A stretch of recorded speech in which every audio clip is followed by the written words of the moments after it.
سرداد در سکوتی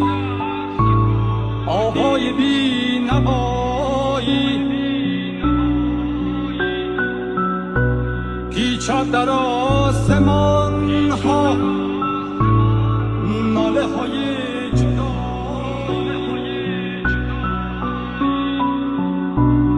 گوید به من بینیم من تا کی در انتظاری دیگر نمی آید باز فریاد بی وفایی نمانده غمگساری نمانده آشنایی ماندم در